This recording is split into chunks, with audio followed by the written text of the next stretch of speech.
Tá, vamos lá. Então, quando eu pensei em começar a trabalhar com conto, eu sei, apesar, não só os contos, né? Todos os livros que eu trouxer, enfim, eu sempre quero criar linha de raciocínio de pontuar pra vocês os conceitos que me vêm, né, a partir da psicanálise, mais propriamente do Jung, que podem ser trabalhados no dia a dia. Então, eu tento pegar ali o material simbólico, porque os materiais que eu vou trazer vão ser sempre simbólicos, e transformar isso em alguma dica, alguma prática que caiba ali para trabalhar quando o pau quebra, né? Porque eu lembro de quando eu comecei a estudar Jung, aquilo era tudo lindo, tudo maravilhoso. Eu falava para a Alessandra, que é minha psicóloga, Lê, mas na hora da situação, eu surto. Eu sei da teoria, do movimento interno que está acontecendo, mas eu acabo reagindo.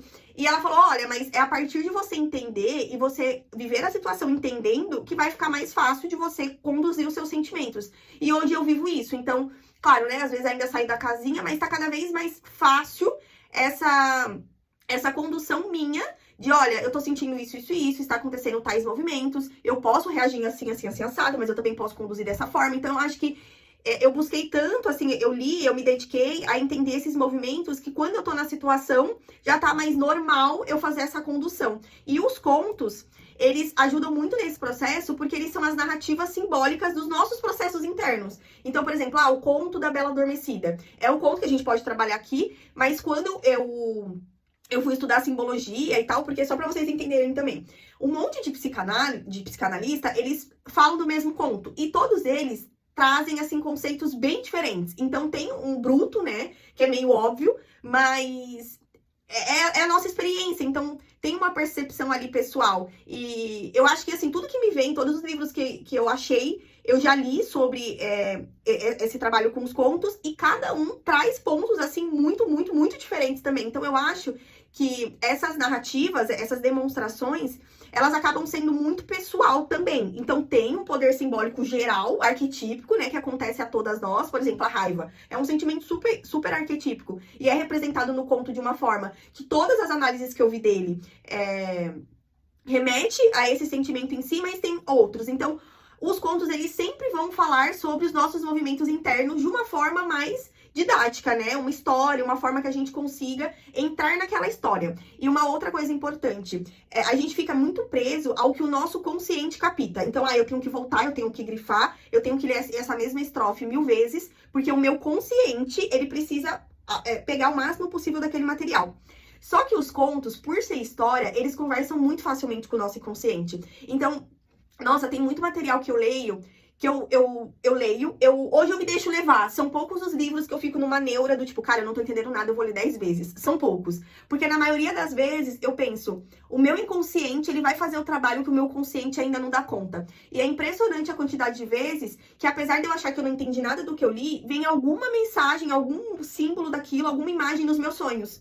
Então, os contos, eles facilitam até nesse processo. O consciente, ele não consegue conectar o significado do ouro, o significado dessa heroína que não consegue dizer não. Conscientemente, muitas vezes a gente não tem o material para dar forma, mas o inconsciente tem. E aí o conto é uma porta muito grande para o nosso inconsciente se modelar, receber, trabalhar e ajudar a gente, quando necessário, a transformar isso em material consciente. Então, acho que esse é o grande poder dos contos. Eu vou trazer alguns conceitos junguianos. Hoje, eu gosto muito de ler pensadores, né? O Jung, o Freud, eu busco ler uma galerinha ali que trabalhou junto com o Jung nessas teorias. E o pouco que eu li, eu percebo que os movimentos, eles sempre são os mesmos. Então, essa ânima aqui, ela aparece em outras teorias com outros nomes. Mas como eu tenho mais conhecimento do Jung, né, eu vou trazer os conceitos dele. Mas eu vou descrever o conceito e aí eu tenho certeza que vocês vão falar, pô, isso é tal coisa no que eu mais estudo. Eu achei que trazer esses conceitos podem ajudar vocês a entenderem mais facilmente a simbologia dos personagens do conto. E aí vai ficar mais fácil de assimilar a resolução daquele movimento. Então, a ânima é um conceito que o Jung usa para falar da energia feminina do homem. O ânimos é a energia masculina dentro da mulher. Então, são energias primordiais, né? Faz parte. ele fala que são energias vivas. E realmente são, assim, se a gente for analisar, a gente pode até ter a ilusão de que, a gente manda em tudo, né? A nossa consciência que manda em tudo. Só que a gente sabe que não, que muitas vezes as reações que a gente tem conforme algumas situações, deixa muito claro que o buraco é muito mais embaixo e que tem sim alguns personagens, algumas energias internas que mandam conteúdo pro consciente que ele não consegue assimilar e dá confusão e fica confusa a situação na nossa análise consciente. Então, o Jung, ele partiu muito do pressuposto de que a nossa mente não tá sozinha, a gente tem um time interno que ajuda nesse desenrolar. E que, se esses personagens, eles não estão integrados com a consciência, se a gente não faz um trabalho de assimilação desse material, lascou. Porque muitas vezes, por exemplo, no homem, né? Um homem que não é conectado com a sua ânima, com a sua energia feminina, ele tende a ter problemas com bebida. Porque ânima ajuda muito a modelar o sentimento do masculino. O sentimento é água. Água parada normalmente vai para algum vício. Então, esses conceitos que ele trabalhou durante a vida, ele deu muita... Isso é importante que fique claro. Não é um conceito parado. Para ele, eram energias que ajudavam, às vezes atrapalhava a nossa vida consciente. Então, no livro, nesse conto, a gente tem um ânimos da heroína extremamente negativo. E um ânimos negativo, gente, é uma desgraça. Porque tem muito o princípio racional e exigente. Então, muitas vezes, a gente fica numa neura de que não fazemos o suficiente, de que a gente é uma merda, de que a gente tem que fazer mais, a gente dá conta de mais, porque é essa energia masculina dentro de nós que não tá domada, não tá equilibrada. Então, o conto, essa heroína, ela tá com ânimos... A heroína, ela tem um ânimos negativo, mas fica mais claro esse movimento no rei. Eu vou voltar aqui pros conceitos, que eu acho que vai ficar mais fácil de eu explicar, e depois a gente desce aqui pra baixo. Porque a heroína, ela tem um ânimos, que no conto é negativo, porque ele não dá força pra ela, não é um ânimos que fala, olha, você consegue, olha, você tem características que dão suporte ao que você precisa conquistar. No conto, ela é insegura, ela não tem essa força. Então, ela também tem um ânimos negativo, mas fica mais claro isso no rei. E aí tem o aspecto aqui da sombra, que é o material inconsciente que cutuca, que é o que mais faz parte do nosso dia a dia. Então, quando a gente não gosta de alguém, normalmente é algum aspecto da nossa sombra que está sendo projetado naquela outra pessoa. E a sombra aparece como o Rumpelstiltskin. Então, ele tem todo um aspecto criativo, porque apesar dele ser malandro e dele desafiar ela, ele dá tom ao desenvolvimento dela. Se ele não aparece, ela poderia ser morta logo ali no início, e aí não teria desenvolvimento nenhum, porque ela não iria entregar a palha que o pai prometeu e ela ia morrer. Então a sombra, apesar de ser um incômodo, porque ela cutuca, eu acho que esse termo é perfeito. O meu professor fala, ele usa o termo atravessa. Os conteúdos que nos atravessam normalmente é uma sombra. Porque incomoda, porque é inconsciente. Eu sinto um incômodo de algo que eu não sei bem o que é inveja, tá? Sei lá, dor de cotovelo, porque ela tem isso e eu não tenho. Então, esse aspecto da sombra é sempre um material inconsciente que desafia o nosso desenvolvimento, mas é a partir deles que a gente consegue se desenvolver. E o ego, que é um termo mais comum, a gente conhece, que é o centro da consciência, a parte que diz eu sou. Então, esses conceitos básicos, eles têm função dentro do conto. E aí, olhando já para o conto, a gente consegue identificar que o pai, a figura do pai é a figura do ego, que quer reconhecimento. Então, quantas vezes a gente não conta mentira? A gente fala qualquer coisa porque a gente quer ter destaque. Às vezes, não necessariamente é um reconhecimento de dinheiro, profissional. Então, o pai que joga a filha dele pro leão, ele só quer reconhecimento, ele só quer destaque. E o nosso ego faz isso muitas vezes também. O papel do ânimos negativo aqui, o principal desse ânimos é representado pelo rei. Porque o rei, ele leva a heroína, que é a princesa, ao máximo, ao limite. Ele quer tudo dela. Ele não se contenta, ele é ambicioso. E o nosso papel de ânimos, quando ele está no negativo, ele faz exatamente isso. Essa sensação de que, tipo, nada que eu faço tá certo, nada é suficiente, é muito de um ânimos negativo. E esse estou sendo levada ao limite também é.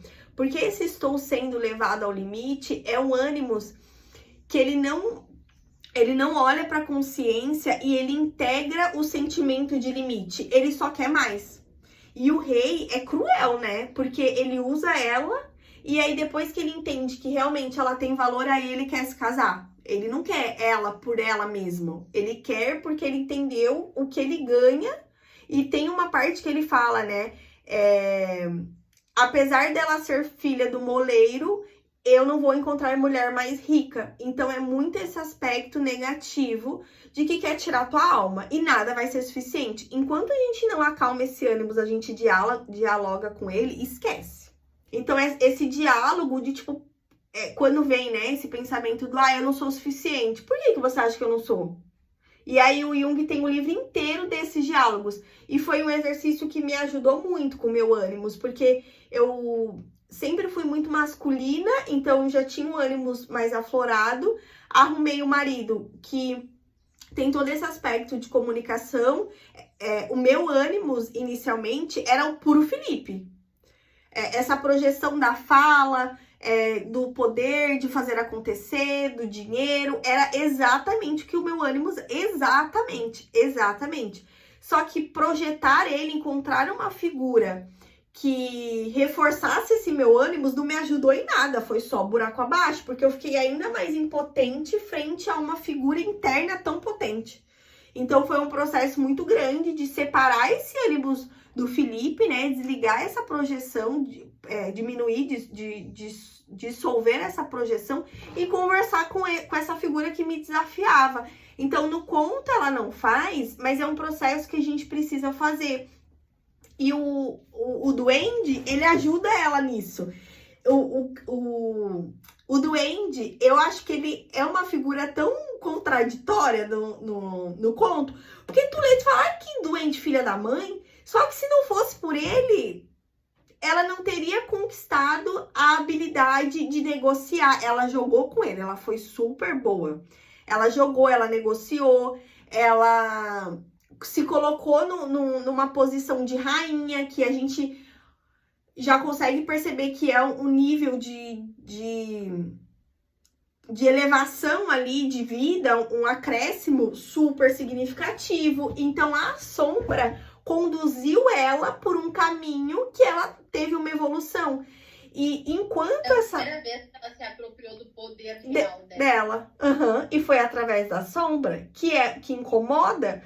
E é um poder extremamente criativo quando a gente dá nome. Enquanto ela não dava nome pra ele, era 100% destrutivo. A partir do momento que ela se aponderou, falou, tá, o seu nome é tal, todo o poder foi pra ela. Então, a sombra na nossa vida é exatamente... E aí, é olhar pra essa relação e pensar, pô, eu não tenho essa característica e me faria bem ter.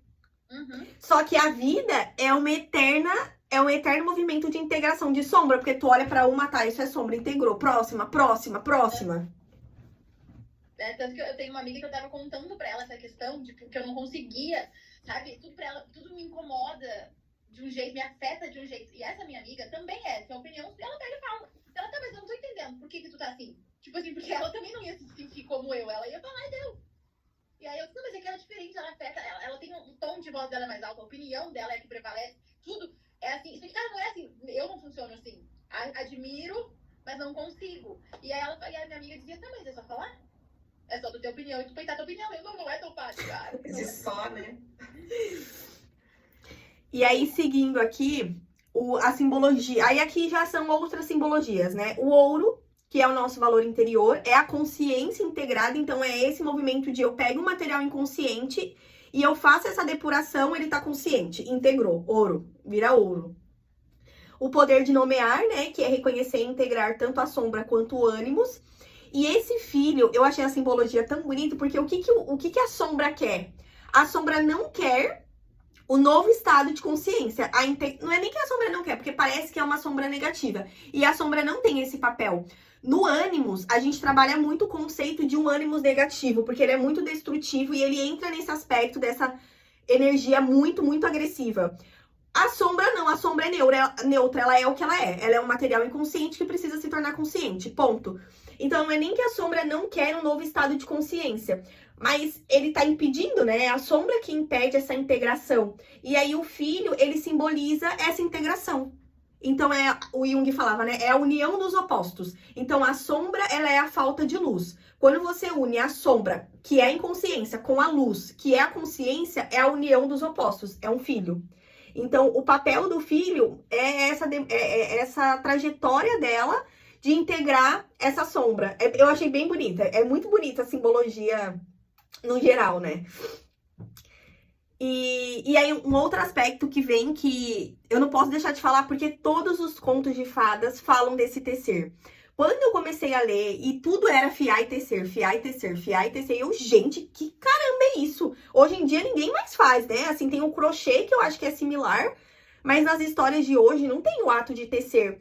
E é um ato que é essencialmente feminino, a simbologia dele é muito bonita, porque esse movimento de tecer, de trabalhar os fios, é um movimento de interno, né? E muito feminino, porque nunca tem um homem tecendo nos contos. Então, enquanto ela tece, ela resgata e cria aspectos femininos. Só que nesse movimento, ela precisa lidar com as sombras. Então, os nossos relacionamentos também, eles são muito difíceis, porque não há desenvolvimento sem projeção. A projeção, ela traz sombra, ela traz o ânimos. Tudo que é material interno sai, a gente tem acesso a ele, principalmente pelas projeções. E a gente só consegue projetar se relacionando. Então, é um processo muito bonito, né? De autoconhecimento, de transformar a palha em ouro, de se conhecer, de estar em contato com as partes mais feias e trabalhando, né? Deixando elas mais bonitas, ou só respeitando o que é feio, o que vai morrer feio, o que tá tudo bem. Tudo lindo. Só que para isso, a gente vai precisar lidar com todas essas sombras, com todos esses aspectos ruins, que é o duende. Eu tenho uma colega que ela fala assim, cara, eu acho você muito positiva sobre o nosso desenvolvimento pessoal, eu acho uma merda. E aí eu, nossa, amiga, é tão bonito, tipo, porque é mágico, você não consegue lidar com aquilo, você surta, você chora, você fica doente, e aí você vai diluindo, você vai entendendo, você vai integrando, você vai se respeitando, e aí aquilo não machuca mais. Gente, é lindo isso, é uma das coisas mais bonitas, eu acho. Ah, dói, mas também eu acho que é um preço a se pagar perante a tudo que a gente se transforma. Então eu sou positiva. Mas eu entendo que dói, né? Dói em mim também. Mas eu acho que esse processo é muito bonito. Eu acho que esse tecer, esse fiar que aparece, demonstra, retrata todo esse simbolismo. E aqui nesse conto, a história começa dando ênfase à heroína, né? Normalmente é herói ou heroína, mas nesse especificamente é uma heroína. E todos os contos de fada têm um processo de resgate, de aprendizado. Logo quando a gente começa a ler, a gente percebe que ela não tem mãe. É muito comum mãe ou madrasta nos contos. Esse conto é um conto que não tem mãe. E não tem esse aspecto feminino mais maduro, né? De mãe ou rainha. E logo no início, quando a primeira vez que eu li, eu logo pensei, nossa, que diferente, não tem mãe, não tem rainha, não tem nada. Então dá pra gente entender que esse feminino, ele é desvalorizado. No fundo, o conto é um resgate do poder feminino dela. Então, eu acho que foi um conto bem escolhido também, porque fica ainda nessa pauta do que a gente precisa resgatar enquanto mulher, né? E o duende também, ele tem a representatividade dos três, porque tudo ele quer 3 vezes, né? Ele pede 3 vezes algo em troca. Tem um outro processo ali que é 3 vezes. Quantas vezes ela pode chutar, quantos dias ele volta, né? Então o 3 se repete algumas vezes. E esse 3, ele mostra que no processo ela vai ter que dar algo, que é o que a gente faz o tempo inteiro, né? Tá, eu vou aprender algo novo, eu vou ficar mais madura, eu vou ser mais sábia, eu vou conquistar vários aspectos internos super legais, mas esse processo eu vou ter que pagar o preço. Eu vou ter que sentir dor, eu vou ter que sentir raiva. Então, esse pagar o preço, ele tá vinculado a todo o desenvolvimento, né? Tanto na nossa vida prática, de eu sempre tenho que dar algo, então eu dou dinheiro por algo que eu queira comprar, eu dou atenção para ter um relacionamento com o meu filho, então essa troca, ela se repete tanto no interno quanto no externo. E aqui entra o aspecto que eu falei da negociação. Porque eu achei que ela cresceu tanto na história nesse aspecto, ela mal falava. O pai dela simplesmente jogou ela pro leão e ela foi quieta e muda. E todo o desafio do rei, ela chorou, ela não negociou com ele. Ela não falou, olha só, meu pai mentiu, mas eu posso fazer isso, isso e isso. Ela é 100% passiva. Mas no final da história, ela aprende a negociar. E esse negociar, a forma que ela conduz, que ela pede mais um dia, que ela faz a brincadeira ali, ela já sabe o nome dele. É tal nome, é tal nome. Essa jogadinha que ela faz Cara, é uma puta característica. Porque quando a gente fica no ânimos, a gente briga, a gente compete. É a forma que o masculino faz. Só que esse masculino no feminino machuca, porque não é a nossa essência. E aí eu acho que essa briga da competição, de querer as coisas no grito, que a gente faz nesse lugar de ânimos negativo, cara, é muito destrutivo, é mais destrutivo ainda porque não é a nossa essência. E ela aprender a fazer esse joguinho, eu terminei, eu falei, nossa, que donzela esperta. Porque a gente, na essência, a gente tem essa malandragem. Pô, eu não vou chegar gritando, porque se eu chegar gritando, ele vai gritar também, vai ser desgastante e tal. Mas o que eu vou fazer? Eu vou jogar um charme. Eu vou, aí sim.